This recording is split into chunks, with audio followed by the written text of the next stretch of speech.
Senhor Jesus Cristo, vamos trabalhar um pouco do que nós chamamos ouvir e crer. O nosso tema desta noite ele está em Mateus 15, 21 ao 28. Nosso tema já vai aparecer logo aí atrás para que você veja e já também abra a sua Bíblia em Mateus 15, 21 ao 28. Vamos ler Mateus 15, 21 ao 28. Diz assim: E partindo Jesus dali, foi para as partes de Tiro e de Sidom. E eis que uma mulher cananeia, que saíra daquela cercania, clamou dizendo: Senhor, filho de Davi, tem misericórdia de mim, que a minha filha está miseravelmente endemoniada. Mas ele não respondeu palavra, e os seus discípulos, chegando ao pé dele, rogaram-lhe, dizendo: Despede-a, que vem gritando atrás de nós. E ele respondendo disse: Eu não fui enviado, senão as ovelhas perdidas da casa de meu pai, ou da casa de Israel. Minha versão é do meu pai. Então chegou ela e o adorou, dizendo: Senhor, socorre-me. Ele, porém, respondendo, lhe disse: Não é bom pegar no pão dos filhos e deitá-lo aos cachorrinhos. E ela disse: Sim, Senhor, mas também os cachorrinhos comem das migalhas que caem da mesa dos seus senhores. Então respondeu Jesus e disse-lhe: Ó mulher, grande é a tua fé, seja isso feito para contigo como tu desejas. E desde aquela hora a sua filha ficou sã. Há uma controvérsia, né? Alguns dizem que na mudança na tradução dessa passagem, alguns dizem que a filha ficou liberta. Obviamente, o certo seria liberta, porque a minha filha, ela disse, está miseravelmente endemoniada. Quem está endemoniado não está doente. É uma doença, sim, espiritual, mas não física. E aí a passagem diz que ela ficou sã. Quando usa o termo sã, usa curada de enfermidade. Para libertação, usa-se o termo liberta. Não é verdade? Então, mas como nós não estamos aqui para julgar a forma que foi traduzida, a importância do milagre, e a gente vai falar de milagre nessa noite e domingo. A gente vê duas coisas, que primeiro, não há milagre sem esforço. Viu? Você que às vezes, eu digo você, a pessoa, né, não é ninguém daqui, nem ninguém da igreja, mas as pessoas acham que às vezes basta estar com um problema sério e correr para a igreja e vai ser curada. Com Jesus nada mira não é assim. Nunca foi assim. A não ser quando ele saísse ao encontro de um enfermo. Mas ser levado adiante de Jesus, aí é diferente. Agora, você se ir ao encontro de Jesus, primeiramente naquela época você precisava de um esforço para chegar próximo de Jesus. Mas isso é um esforço humano para se aproximar. O que eu quero dizer nessa noite, que se não tem esforço, você não alcança o milagre de Deus, porque hoje em dia é tudo na fé. Antigamente, nessa época aqui, Jesus estava ali, e o povo corria para ali. Jesus estava lá, e o povo corria para lá. Hoje, Jesus está em nós. Mas a única forma da gente se aproximar com Ele, a dele, é na fé. E a fé requer um pouco de esforço. Não é confiar, irmão. Confiar, a gente confia no homem, em nós mesmos. Que é confiança. Você vê se tem confiança. Se eu mandar você, vai agora na rota 95, na estrada 95, na 95, atravessa a rua de olho fechado. Você não vai fazer. Por quê? Porque você sabe que vai morrer. Você tem confiança nos seus instintos. Né? Seus instintos. Esse negócio de pessoal dizer assim, eu vou me matar, eu vou me matar, vou me matar. Está chamando a atenção para alguma coisa. Ela quer atenção, ele está chamando a atenção para ela. Então tem que socorrer. Porque se matar mesmo, quem quer se matar não fala. Vai ali e se mata. O que ela mais quer é uma mensagem dizendo, pelo amor de Deus, venha no meu encontro, eu preciso de um abraço, eu preciso de um carinho, eu preciso de uma atenção. E a única forma, talvez, é entrar no extremo. Não é verdade? A gente sabe disso. Que quem quer se mata. E não fala.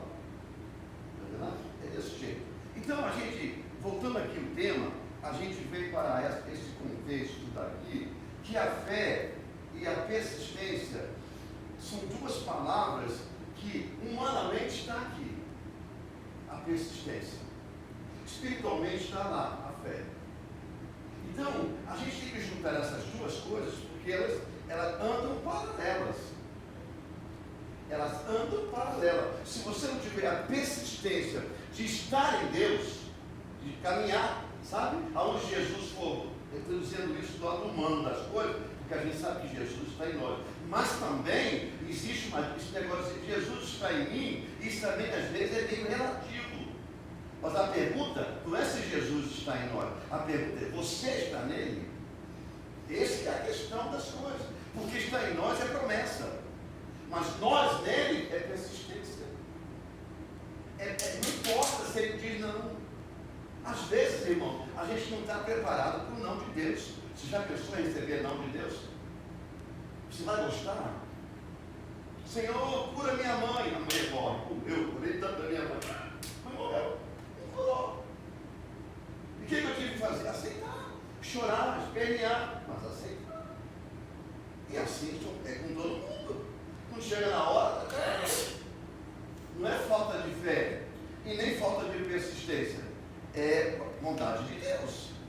Mas a gente não pode dizer o quê? O Senhor não se falava para quem passa pelo período da morte. Ei, a vida continua. Né? Nós temos as frases trágicas. Ai, se meu filho morrer, meu mundo acaba. Não acaba. Vai doer, doer, doer, doer. Vai passar igual um dente quando arranca. Daqui a pouco não dói mais. Lembra, mas não dói mais. Porque a vida continua. Oh, minha vida é minha... Não é. A sua vida é uma coisa diferente. Agora, o que nós não podemos deixar é de ter persistência naquilo que a palavra de Deus diz que está preparado para nós. E crer que vai acontecer. Persistir é marcar passo, permanecer no mesmo caminho. É força própria. E fé, porque você não vê. A fé, você não vê o que vai acontecer. É as coisas que não se vê. Então, as promessas, você ainda não vê as promessas. As pessoas se baseiam muito pelas promessas de bem materiais. E eu fico assim muito... Eu sou sistemático. Eu sou uma pessoa muito sistemática em coisa de Deus. Eu já cansei de ver trocentas pessoas que Deus promete na vida delas, materialmente, fatos. E acontece, mas elas não ficam persistentes em Deus. Elas relaxam em Deus. Parece que aquilo perdeu valor. Não tem mais graça, eu quero outras coisas. Sabe criança que você fala assim, no final do ano, papai vai te dar um velocípede. Papai vai te dar uma bicicleta. Vai. A criança conta de 12 meses. Chega no Natal, a bicicleta está lá, e aquela loucura, quer acordar de madrugada, quer andar, incomoda o vizinho de baixo, no seguinte, quer ir para a rua com neve, mas a bicicleta não dá, tem que esperar. Você sabe a agonia que é? Filho, a aflição que é. É assim.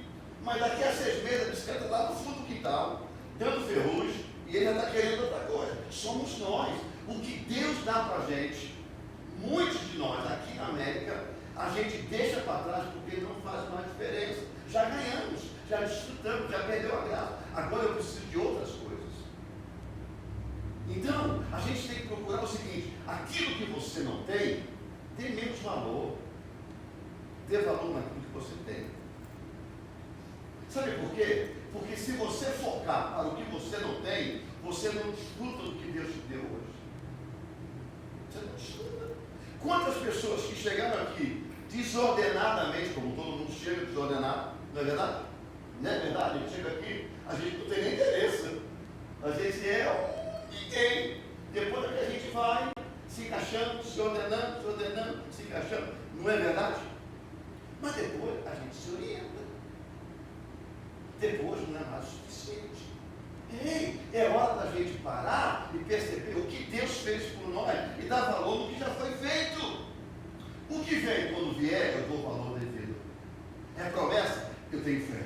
Eu vou persistir em buscar, em alcançar. Eu vou persistir. Mas a minha fé não vai sair da minha alma. Eu vou chegar lá, ela vai vir. Porque são as coisas que eu não vejo.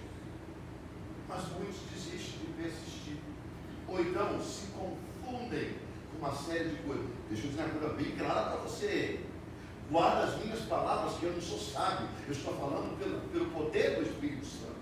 Você vai, a partir de hoje e a partir de amanhã, pensar bem no que eu estou dizendo para você. A cada dia, a tua cabeça vai estar mais cheia de problema, de mais decisões para tomar, e situações para resolver, mais e mais e mais. E sabe o que vai acontecer? Menos de Deus na sua vida. Isso é praia, isso é uma maldição. Não é a maldição, esse é o trabalho do diabo na nossa vida. É nos colocar ocupados, nos colocar totalmente desinteressados pelas coisas de Deus. A nossa persistência vai e a nossa fé cai.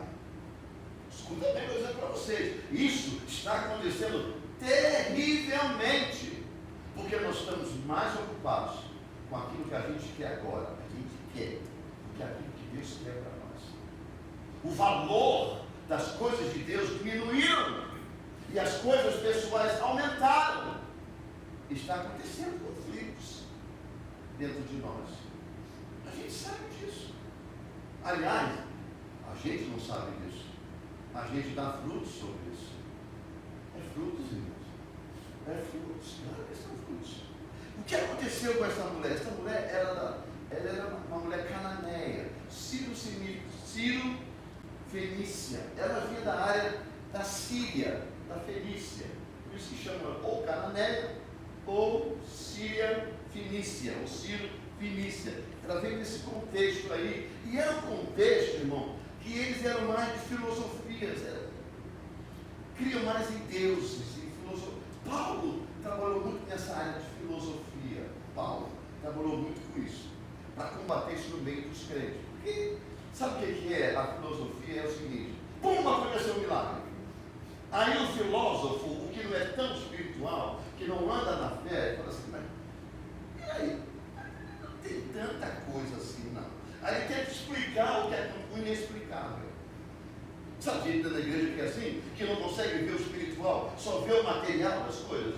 Não é bem assim. A irmã exagerou um pouco, né? Quando a irmã chegou aqui e contou, estava todo mundo reunido, a churrasqueira lá fazendo churrasco. O vizinho sai correndo, pegando fogo na parede, lembra? Aquilo ali, na visão de uma pessoa que é de filosofia, meio natural, é nada. Quem se livrou de uma casa pegando fogo é um grande milagre. Porque é um mundo espiritual. Deus levantou um homem do lado para poder socorrê-la. E não é só isso, as crianças podiam morrer no beisebol. A filha dos nossos irmãos estava no beisebol, não tem para onde correr, tem que passar por dentro de casa. Essa mulher sai da redondeza, ela sai de casa. Imagine uma filha demoniada, né? Uma demoniada, a demoniou hoje. Acredito que essa mulher vinha passando por uma série de problemas há muito tempo com essa filha. Eu acredito. A Bíblia não fala, mas acredito. Porque ao ponto dela chegar desesperadamente, ela chega diante de Jesus e fala assim: Jesus, tem misericórdia de mim, não é nem da filha, é de mim. Porque a minha filha está miseravelmente endemoniada.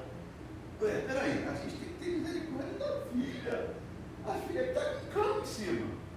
Mas é mãe. Sabe, ela tem compaixão da filha. Ela sofreu esse tempo. É por isso que eu digo que eu posso conjecturar que essa mulher vinha sofrendo há muito tempo, ao ponto dela se considerar miserável. E não é só isso, ela teve que quebrar uma série de princípios. Eu não sei o tempo, a distância que ela andou para encontrar Jesus, eu não tenho a mínima ideia do que ela andou. Mas eu tenho certeza de uma coisa, irmão, de uma coisa. Ela olhou como muitos homens carnais olham. Homem que eu falo, ser humano, tá? Jesus é minha última esperança. Porque para quem tem rolo espiritual, Jesus é a minha única esperança, não a última esperança. Para gente que somos persistentes e temos fé em Cristo, Jesus é a esperança. Ele é a única esperança. A gente vai nele primeiro para depois ir nos homens. O ser humano carnal, o ser humano natural, o ser humano meio criado em filosofia, primeiro ele vai nos homens. Tem um problema, ele conta para quem? Para os homens. Tem uma necessidade, ele conta para quem? Para os homens. É o que faz. Nós não. Eu acredito que vocês também não. A gente vai a Jesus. Jesus providencia os homens. Jesus providencia as soluções. É Jesus que providencia. Por quê? Porque eu sou persistente no Deus que me tirou da minha morte, do Deus que me tirou da escuridão, me amou primeiro, me tirou da escuridão, me redimiu, pagou, me comprou, pagou pelos meus pecados e me fez livre. E não é só isso, me deu uma recompensa, me prometeu morar no céu com ele. O que é? É persistência. E por que ainda a minha fé não termina? Porque ainda não vi a glória de Deus manifestada em mim. A Bíblia diz que a igreja vai ver a manifestação da glória de Deus. Nós seremos glorificados. De quem é a glória? De Deus. Não é nossa. E é essa fé que está nos funcionando nessas últimas horas. Irmãos, nós vamos entrar agora, a gente está já entrando no funil há muito tempo, está piorando, irmão. Você vai ver pessoas desaparecer dentro da igreja, que você nunca mais vai ouvir falar delas. Elas vão sumir das igrejas, com ódio, com problemas, com desilusões. Vão por quê? Porque elas são carnais. Elas não se converteram ao ponto de persistir. Eu botei no Facebook, eu me distanciei um pouco do Instagram por um tempo, já falei, vou ficar aí uns meses fora, porque rola muita coisa, então eu prefiro ficar distante. Eu coloquei no Facebook, na página da igreja, aquele homem, um ser humano, que dispensa, eu vou usar a minha palavra, tá? Que desiste da igreja por fracasso humano. Na verdade, ele nunca foi para a igreja por causa de Jesus. Nunca foi. Foi para ser abençoado. E o que mais a gente vê na América é isso: pessoas indo para a igreja para tirar proveito de Cristo, para tirar proveito do céu, porque as bênçãos são para aqueles que são de Cristo Jesus. E elas chegam, usam, pegam, sai fora, está pronto. Parece que a vida para ali, parece que a vida não tem mais sequência. Verdade, mas não é mentira. A vida tem sequência. Aquele que fez, um dia vai encontrar com quem deu e vai dar conta dos seus talentos, vai dar conta daquilo que tirou do povo de Deus. Deus não é uma pessoa que não julga. Deus não é um Deus que não vê a justiça. Ele é aquele Deus que mantém a sua mente fortemente voltada para os seus. Essa mulher superou toda aquela situação a tal ponto de ela dizer assim: agora a minha única opção, a única opção que eu tenho é chegar diante desse Jesus, porque eu já fiz de tudo para minha filha deixar de ser endemoniada. Agora, além de estar endemoniada, ela está um lixo, porque ele diz que ela está miseravelmente. Você sempre sabe o que é miseravelmente? É uma pessoa que é constantemente vivendo na miséria. Sabe o que é miséria? É sujeira, é doença, é um aspecto ruim. Você imagina uma pessoa miserável, você vai ver o quê? Uma pessoa péssima. Deve ser assim, devia ser assim a aparência dessa menina. Sabe o que ela faz? O problema estava em casa, mas ela largou o problema em casa. Ela diz: pior do que isso não vai acontecer mais. Pior do que isso, ela não vai endemoniar. Você fica aí, demônio, que agora eu vou até diante de Deus. Vou chegar naquele que pode mudar a história da minha filha. E ela foi diante de Jesus. Aí Jesus fala assim: A primeira reação de Jesus foi ignorar. Jesus ignorou. Se você perguntar, mas Jesus nunca ignorou. Jesus não deu ouvido. Não deu ouvido. Não deu, não. Aí os discípulos, Jesus, libera. A velha está aí atrás, gritando que terra louca. Para, Jesus. Aí na hora que ela não aceitou o não de Jesus. Ela não aceitou o fecha-boca de Jesus. O silêncio, ela não. Sabe por quê? Porque isso aqui, irmão, quem quer persiste. E quem quer confia. Ela não aceitou o silêncio de Jesus. Digo, não. Ela disse assim, não, dá para a gente fugir. Eu não vou voltar para casa desse jeito. Eu vim para mudar a história da minha filha. E vou mudar em nome de Jesus.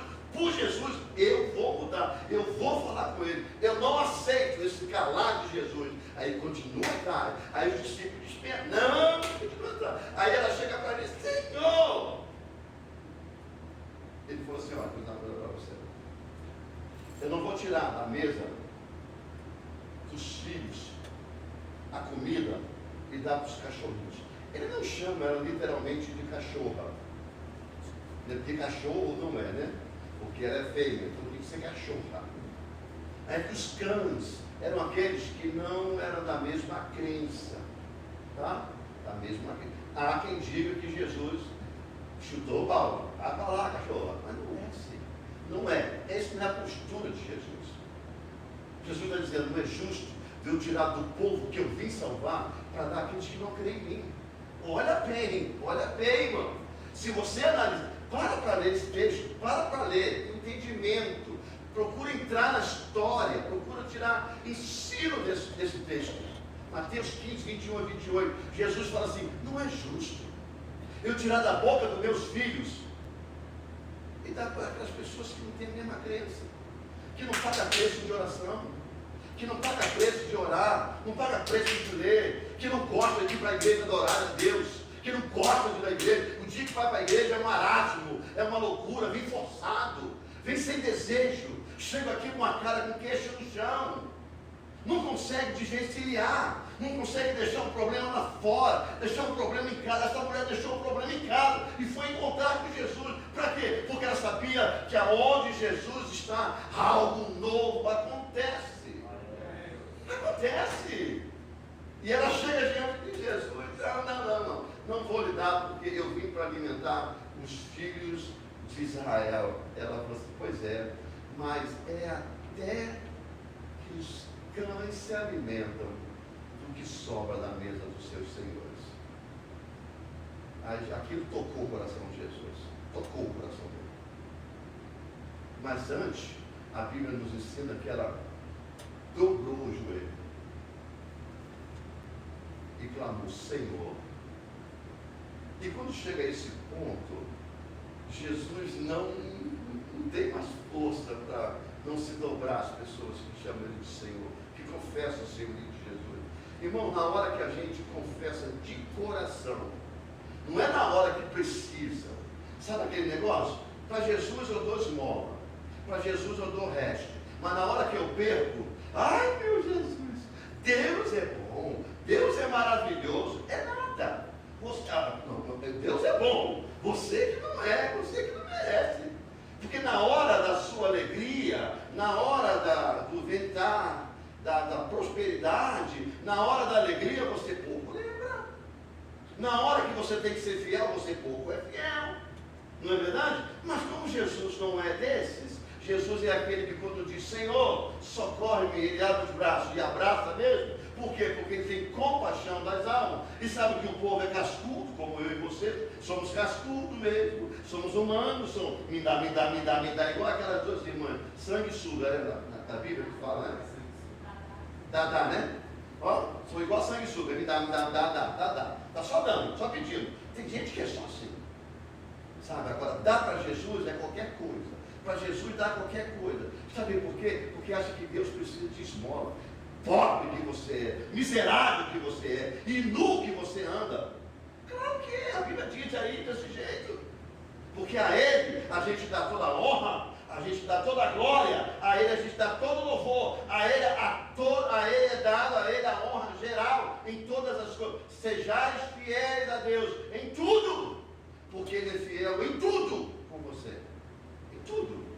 Mas essa mulher não era fiel, mas ela chegou perto dele e o adorou, e por insistência, ela persistiu, adorou. A fé dessa mulher se agigantou, agora em Cristo, não os deuses dos sírios, sabe? Mas em Jesus, se agigantou de tal forma que moveu o coração de Jesus. Jesus, mulher, eu nunca vi uma fé tão grande. Eu disse isso para 2 pessoas, tá? Na Bíblia, Jesus.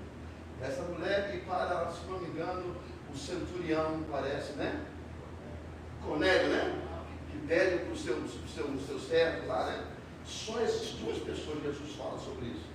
Eu nunca vi uma fé tão grande. E a Bíblia diz que exatamente naquela hora, a menina ficou sã. A menina ficou liberta, ficou curada, ficou livre. Nunca mais a gente ouviu falar dessa mulher. Aliás, a gente não sabe nem o nome dela. Não importa, mas ela está na Bíblia. A noite é noite de fé, irmãos. A gente tem que aprender que Jesus não é banco de negócio. Jesus não é para ser procurado quando precisa. Jesus tem que ser procurado todos os dias. Ah, mas você não disse que Jesus está em nós. Pois é, mas você está nele. Esse é o problema. Você está vivendo ao lado dele? Não, mas ele vive do teu lado. Você ignora por quê? Porque a sua mente está cheia. A sua vida está cheia. Antes, a minha vida e a sua vida era uma vida que pensava em outras coisas. Agora a sua vida é uma vida que pensa em outras coisas. E você está caminhando, galopando cada vez mais, absorvendo decisões, situações, problemas, sabe? Isso vai enfermando, isso vai aprisionando, isso vai distanciando, e Jesus vai ficando cada vez mais distante, e a gente se aproximando da luz, distanciando da luz. Parece que não. Quando a gente fala com as pessoas isso, elas pensam que a gente está exagerando. Não, eu não. Eu e Jesus, estamos juntos. Aonde? O problema é aonde? Só quando precisa? Não. Tem que ser todos os dias. Porque, irmão, a gente vive uma vida aqui. Ela é muito superficial. Na América, a nossa vida é superficial. A gente entra numa linha bem fina. Todos nós andamos numa linha bem fina. O que isso quer dizer com isso? Que hoje você está andando numa linha fina, assim, com tudo que você tem, você construiu ao longo do tempo. A linha fina, você está andando, perfeitinho. Mas a linha é fininha. Por alguma razão, a linha, parte. Olha, você volta pelo caminho que você vinha desesperadamente, sem nada. Porque tudo que você tem, acaba. Você fica dependente para assumir tudo aquilo. Quanto mais você anda, mais você constrói. Quanto mais você anda, mais você edifica. Quanto mais você anda na linha fina, mais você compra. Quanto mais você anda na linha fina, mais você adquire. Aí quando quebra a linha, porque ela é fina, todo mundo sabe muito bem o que eu estou dizendo. Quando você perde o emprego, você fala, e agora? Como é que eu vou fazer? Aonde eu vou morar? O que eu vou comprar? O que eu vou comer? E a minha família no Brasil? E os meus bois no Brasil? E agora? E agora? Dorme até na porta da igreja. Vira até sentinela na porta da igreja. Vem de joelho lá de Débora, na 84, de joelho, pagando promessa, para chegar aqui contra Deus. E Deus não está aqui, Deus está nele. Está em mim, está em nós. Aí ele pergunta, onde você estava? Quando você estava? Na minha vida, mas na alegria. Só na brisa. Irmãos, Deus é exatamente isso que eu estou dizendo para vocês. Com Deus não se brinca. Com Deus a gente não corre. Porque Deus é igual aquela galinha que a gente tem no fundo do quintal. Desculpa a expressão, é só uma Chega na hora de dormir, ela vem, entra no galinheiro, trepa no coelho e tal. Deus fala assim, eu te pego na mão. Você ainda vai precisar de mim. Não tem outro caminho para recorrer, meu filho. Crendo ou não crendo, não tem outro caminho. Todo mundo geme por Deus. Todos nós gememos por Deus. Tá? Até o satanista, na hora que machuca uma perna, a primeira coisa que ele fala, o corpo, oh meu Deus, oh Deus, ele grita até por Deus, até por questão de frase, talvez não seja nem no coração, mas ele grita por Deus. Não tem outro caminho. Queridos, uma vez conhecendo Deus, é melhor que você siga esse Deus corretamente, como deve ser seguido. Sabe por quê? Não tem caminho de volta. Não tem caminho de volta. Alguém fala assim, agora o João está na igreja, o diabo está furioso com ele, comigo. Ainda bem que ele está furioso comigo. Pior, você estava rindo para mim, abraçando. Aí eu estava na amizade com ele. Não é verdade? Aonde está Deus, o diabo não fica satisfeito. Mas aqueles que não têm Deus, aqueles que estão longe de Deus, ele tem prazer em machucar. Ele tem prazer de ferir. Ele tem prazer de dizer não. Ele tem prazer de julgar, de condenar, tem prazer de escandalizar. Claro que tem. Mas as pessoas pensam que vida só é essa. Essa é a única vida. E Jesus está assim, olha, eu estou contigo. Enquanto você estiver embaixo, eu estou contigo. Enquanto você caminhar, eu caminho contigo. Para onde eu vou, você vai comigo. Agora, só resista, persista, tenha fé, que aonde eu estiver, você estará comigo. Ah, mas eu preciso. Calma.